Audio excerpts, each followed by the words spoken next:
이번 동영상에서는 워드프레스 웹사이트의 기본 설정 방법을 알아보겠습니다. 설정의 하위 메뉴인 일반 설정 화면에서는 웹사이트의 가장 기본이 되는 설정을 합니다. 웹브라우저 상단에 표시되는 웹사이트의 제목과 짧고 강렬하게 내 웹사이트를 정의하는 태그라인을 적어줍니다. 워드프레스가 설치된 주소는 변경하면 안되고 사이트의 주소도 특별히 도메인 아래 별도 폴더에 워드프레스가 설치된 것이 아니라면 변경할 필요가 없습니다. 이메일 주소는 웹사이트에 새로운 사용자가 등록을 하면 워드프레스가 자동으로 관리자에게 알림 메일을 보내는 데 사용합니다. 멤버십에 체크하면 로그인 화면에 회원가입 링크가 나타나며 사이트의 회원가입이 활성화됩니다. 만약 회원가입을 받을 필요가 없는 사이트라면 언체크해 둡니다. 바로 위 멤버십에 체크가 되어 회원가입을 받는다면 가입한 회원이 맨 처음 얻게 되는 사이트 내의 역할을 정하는 것인데 보통 읽을 수는 있으나 블로그 글을 쓸 수 없는 구독자를 선택합니다. 다음은 현재 웹사이트를 운영하는 시간대를 선택합니다. 사이트에서 날짜와 시간이 표시될 때 어떻게 보여질지 형식을 결정하고 달력 표기에서 어떤 요일이 가장 앞에 나타날지 결정합니다. 마지막으로 사이트에서 사용하는 기본 언어를 선택합니다. 변경사항 저장을 누릅니다. 쓰기 메뉴에서 글을 쓸 때 아무 선택도 하지 않았을 경우 어떤 카테고리, 어떤 형식으로 지정할 것인가 이 두 가지 옵션을 기본 설정합니다. 이메일을 통해서 글을 포스팅할 수도 있는데 여기에 사용할 이메일 정보를 입력한 후 기본 카테고리를 지정해 두면 나중에 언제라도 내가 이 이메일 계정으로 메일을 보내면 그 메일은 자동으로 워드프레스 블로그 글이 되어 사이트 전면에 공개됩니다. 메일의 제목이 블로그 글의 제목이 될 것이고 메일의 본문이 블로그 글의 본문이 될 것이며 카테고리는 여기서 설정한 것이 됩니다. 누가 보내든 등록한 주소로 온 이메일은 블로그 글이 되므로 여기서 사용할 이메일 주소는 반드시 본인만 알고 있는 계정이어야 합니다. 마지막으로 사이트에서 글을 공개했을 때 워드프레스는 내 사이트에 새 글이 공개되었음을 여기에 적힌 사이트에게 알립니다. 그러면 여기에 적힌 웹사이트는 다시 전 세계의 검색 엔진들에게 내 사이트에 새 글이 공개되었음을 알립니다. 이런 과정을 통해서 내 글이 빠르게 전 세계에 퍼져나가도록 도와주는데 여기에 기본으로 적힌 서비스 이외에도 추가할 서비스가 있다면 적어 넣으면 됩니다. 변경사항 저장을 누릅니다. 읽기 메뉴 화면은 설정할 것이 몇 가지 없지만 아주 중요한 곳입니다. 먼저 내 사이트의 메인 홈페이지를 어떤 것으로 할 것인지 결정합니다.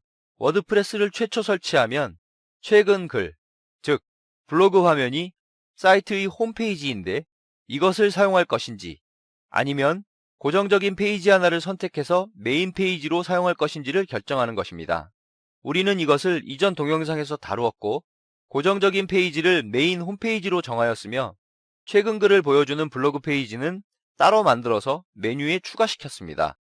최근 글 페이지, 즉 블로그 화면에서 한 페이지에 보여줄 블로그 글의 개수를 설정하고 여기서 설정한 숫자가 넘어가는 글의 경우는 다음 페이지에서 보여지게 됩니다.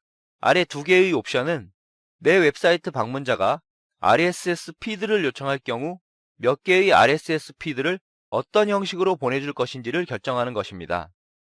여기서 RSS 피드란 외부에 요청이 있을 경우 내 글을 요약해서 전달해주는 방식을 말하는데 보통 RSS 피더라는 프로그램을 사용합니다.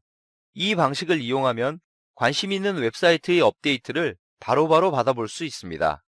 검색 엔진 접근 여부는 구글, 빙, 네이버 등 검색 엔진이 내 웹사이트의 정보를 가져가서 그들이 유저에게 제공하도록 허용할지 말지를 결정하는 것으로 내 웹사이트가 아직 구축이 되지 않았거나 정식 서비스를 시작하지 않았을 경우에는 체크해 둘 수 있습니다. 변경사항 저장을 누릅니다. 토론 설정에 관해서는 이미 댓글 편에서 알아보았으므로 미디어 설정으로 넘어가겠습니다.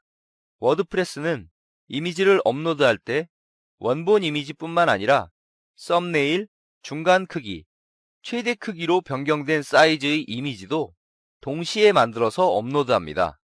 이렇게 업로드된 이미지들은 페이지나 글을 작성할 때 선택적으로 사용되거나 위젯에서 이미지가 사용될 경우 이용됩니다. 여기서 옵션별로 설정된 넓이와 높이를 변경할 수 있습니다. 웹사이트를 운영하면서 업로드되는 파일들을 업로드한 날짜를 기준으로 분류할 수 있습니다. 언체크할 경우 한 폴더에 모두 모이게 됩니다. 마지막으로 고유 주소 설정입니다. 이 설정은 글이나 페이지의 URL 또는 웹 주소라고 불리는 것을 결정하는 옵션입니다. 워드프레스는 기본적으로 물음표 뒤에 숫자를 붙이는 형식으로 URL을 생성합니다. 글이나 페이지를 만들게 되면 그 고유 주소가 번호로 생성되는 것이라는 뜻입니다. 하지만 이 설정은 사람이 보기에 직관적이지 못하고 검색 엔진이 좋아하지도 않으므로 보기 좋고 검색 결과 순위에도 좋도록 URL을 일정한 기준으로 바꿔주는 것입니다. 이때 기준을 정하는 설정입니다. 보통 글 이름을 설정해서 사용합니다. 마지막으로 카테고리 글모음 화면에는 카테고리라는 단어가, 태그 글모음 화면에는 태그라는 단어가 URL 주소에 표기가 되는데 원한다면 다른 단어로 표기되도록 설정을 바꿀 수 있습니다. 변경사항 저장을 누릅니다. 지금까지 워드프레스의 모든 중요 기능과 특징들을 살펴보았습니다. 수고하셨습니다.